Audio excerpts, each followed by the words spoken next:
In 6 weeks, a Korean studio most of the West has never heard of is about to release a game that could do something the entire Western fantasy RPG industry has failed to do in over a decade. And I mean deliver, not iterate, not refine, not sand down the edges of something familiar and call it progress. The game is called Crimson Desert, and while the Western open-world action RPG has spent the last 10 years circling the same handful of ideas, Pearl Abyss has been quietly, methodically building something that might be the first game since The Witcher 3 to actually deserve this genre's attention. So, let's talk about why that matters, because this one is worth the time. Cast your mind back to the year 2015, because that is when The Witcher 3 dropped, and the entire industry felt the shockwave. Not just because it was technically beautiful, though it was, not just because the open world was massive, though it was because everything worked at the same time. The combat had weight, the world had density, the story had ambition, the visual direction had taste. It felt like a studio swinging for the fences and actually connecting. And then, nothing. For 10 years, nothing came close. Nothing at that scale or that ambition. Nothing that even attempted to occupy the same space. What filled the void instead split neatly into 2 camps. The first was the Souls-like, an entire generation of games built around the same core loop of precise dodge timing, punishing death, and methodical pattern recognition. Elden Ring proved that formula could scale to enormous audiences. But it is still the same formula, and after a decade of it, the fatigue is real. Not because these games are bad, many of them are genuinely excellent, but because they became the default answer to the question of where you go for a challenging action RPG. And somewhere along the way, the space for anything else, anything that prioritized spectacle, flow, and the feeling of being powerful, quietly closed. The second was the checklist RPG. Open world, massive map, gorgeous from a distance, but the combat was an afterthought.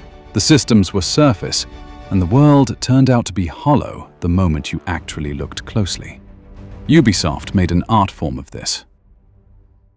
And the games that did manage to be genuinely great in this period, Baldur's Gate 3, Divinity Original Sin 2, did so by pulling back, by going turn-based, by trading scale and spectacle for depth and craft. Which was the smart move for what those games were trying to be, but they are categorically not The Witcher 3, and they were never trying to be. So here is the question no one in this industry wants to answer out loud. When was the last time a Western studio released a massive, open-world, real-time action RPG that was genuinely, unmistakably next-gen in its ambitions? I have been actively searching for a game like this for the last few years.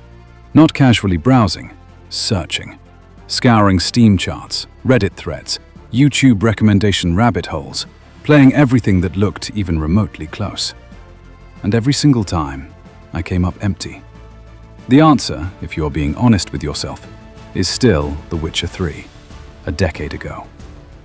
Crimson Desert is the first game in 10 years that looks like it might actually fill that void. And if you want to understand why, start with the combat. There is a reason almost every piece of best-in-class third-person action combat you can name, Devil May Cry, Bayonetta, Wuthering Waves, Zenless Zone Zero, comes from an Eastern studio.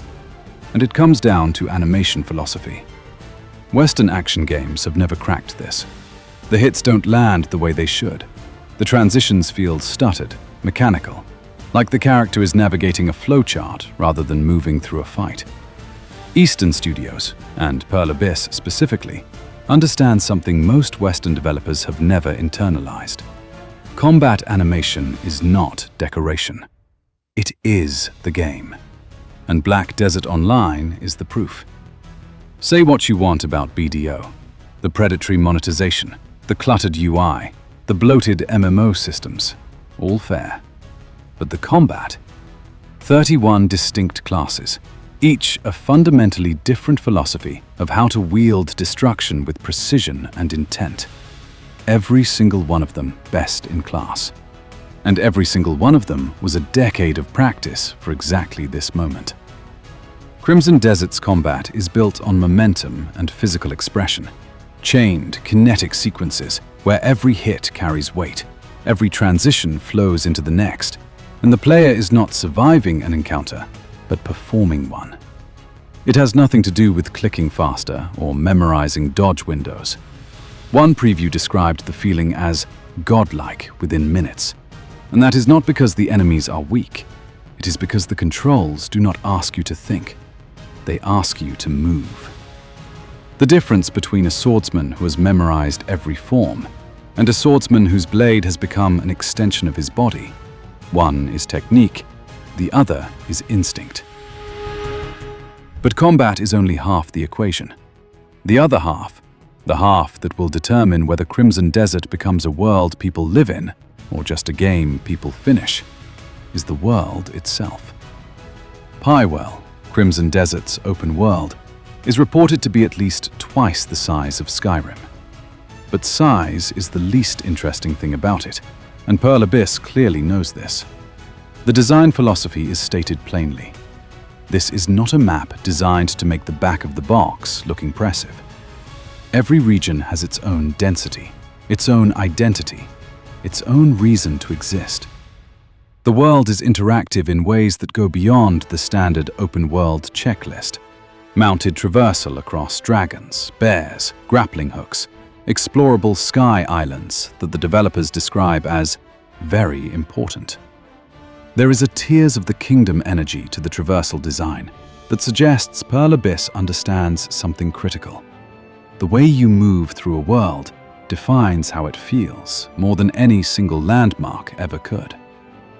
Now, none of us have played this yet, and that is worth acknowledging, because Black Desert's open world, for all its visual ambition, was mediocre. But BDO was an MMO, and MMOs are shackled by architecture, pop-in, performance ceilings, the constant negotiation between hundreds of players existing in the same space. And single player is not. Pearl Abyss now has a blank canvas, and everything they learned from building a world at that scale, every mistake, every hard lesson, it all goes back in. And if they learned what we think they learned, Pywell could be something mythic.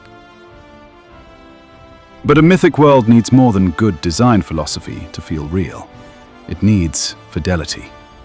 Graphics matter more than people give them credit for, and they matter massively more than the art style is all that counts crowd will admit. They are not window dressing. They are immersion infrastructure.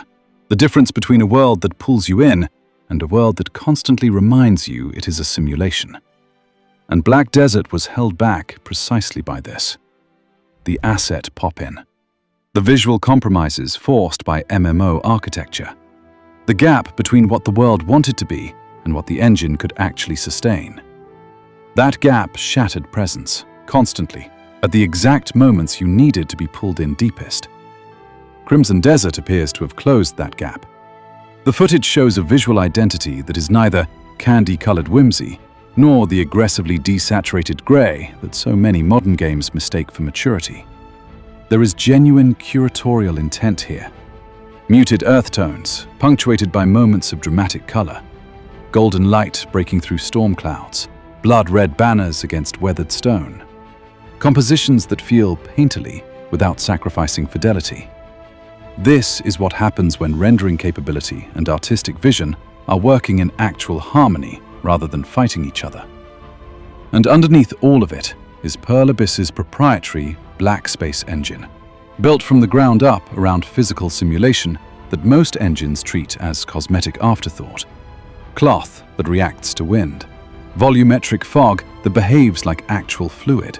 Atmospheric scattering that makes light move according to physics rather than approximation.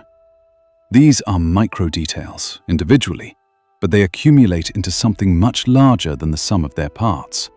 The sensation of actually inhabiting a place, of being inside the myth rather than watching it from the outside. This is what next gen actually means. Not a checklist of features, but a feeling. Not fidelity for its own sake, but fidelity in service of a complete vision. When the rendering tech, the art direction, and the world design are all working together toward the same goal, you stop analyzing what you are looking at and start being in it. That is the standard Crimson Desert appears to be chasing. But there is one more piece that determines whether all of this, the combat, the world, the visual conviction, actually matters. The protagonist you are playing as while all of it unfolds. And this is where things get uncomfortable for a lot of people. Cliff. He is a warrior, scarred, broad-shouldered, imposing, and he occupies physical space the way very few protagonist designs bother to anymore. With a fixed body, a fixed posture, and a fixed presence that communicates exactly who he is before he ever opens his mouth. He is authored, deliberately, confidently, completely. And because he is authored, he can be something that character design in Western fantasy RPGs has almost entirely stopped trying to be. He can be aspirational. Think about the last decade of Western fantasy protagonists and ask yourself how many of them were designed to make you feel like a hero. Not in the ironic or subverted sense, but in the oldest sense of the word. The figure who does not chase glory, but is forged by it, who carries the weight of what he is without flinching, who walks into a world that demands something brutal and meets it not with doubt, but with the kind of quiet, absolute certainty that can only come from having already been broken and rebuilt. That is not competence. That is heroism. And it is an archetype that is, at its core, deeply, unambiguously masculine. Not because it excludes anything, but because it is something specific, something ancient, something that Western fantasy has been almost entirely unwilling to put at the center of a story for over a decade now. The warrior, the ronin, the exile who returns to rebuild. These are some of the oldest archetypes in human storytelling, and they are not relics to be filed away. They represent a deep, persistent, cross-cultural need for a very specific kind of fantasy, one that players have been quietly starving for, and that almost no one in the Western RPG space has been willing to serve. Cliff is a warrior of the Greymanes, a mercenary faction from the northern reaches of Pywell that once fought for continental unity under a charismatic leader named Jian. Until Jian was assassinated, the faction shattered, and the peace Cliff had personally helped build was destroyed. When the game begins, he is standing in the wreckage of that collapse, homeland occupied, factions scattered or dead, and one impossible task ahead of him: rebuild what was lost. This is post-heroic tragedy, the fantasy not of rising to glory, but of returning to catastrophe as someone who already was one and choosing to act anyway. That is a far more interesting vessel for a story than most Western RPGs have been willing to write in years. Look at the way he moves, and you will see what that means in practice. Controlled economy, no awkwardness, no self-deprecation, no comic relief stitched into the animation to make him feel less threatening or less imposing. He simply is what he appears to be, a professional, built for exactly this kind of world, and designed to make you feel the weight of what he carries every time he enters a room. And I have spent years looking for a protagonist like this in this genre, played almost everything, searched everywhere, and I have not found one, not once, not in a single Western fantasy RPG since Geralt. Cliff is different from Geralt, different world, different tone, different kind of mercenary, but he occupies the same space. The space of a protagonist who is not a vehicle for a message, who is simply, completely, a character. That is rarer than it should be, and it matters more than people will admit. But here is where we come back to earth, because none of this is a guarantee. This essay is built on footage, trailers, and developer statements, not on hands-on experience. And in a project of this scale, things can absolutely fall apart. The camera could be janky, the loop could get repetitive, and the story, BDO's was never its strength, could end up thin. But here is what I can say. after 10 years of looking for exactly this kind of game and finding nothing. The ambition is real. The direction is real. The defiance is real. For the first time in a decade, someone is actually trying to build something in this genre that deserves to be compared to The Witcher 3.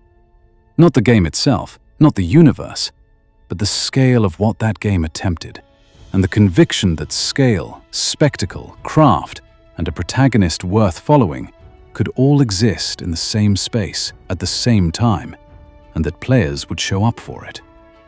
Crimson Desert is that attempt.